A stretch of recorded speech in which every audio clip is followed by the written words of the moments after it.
Audio Jungle.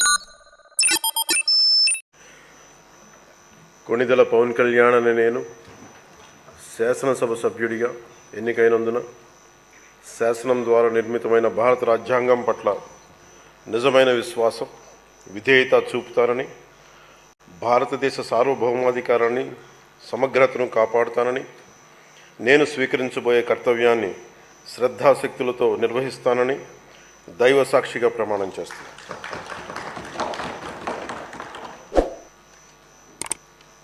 Konidela Pawan Kalyan అనే నేను ఆంధ్రప్రదేశ్ శాసనసభ సభ్యుడైన కొణిదెల పవన్ కళ్యాణ్ అనే నేను సభా నియమాలకు కట్టుబడి ఉంటానని, వాటిని అనుసరిస్తానని, సభా మర్యాదలను పాటిస్తానని, సాంప్రదాయాలను గౌరవిస్తానని దైవ సాక్షిగా ప్రమాణం చేస్తాను.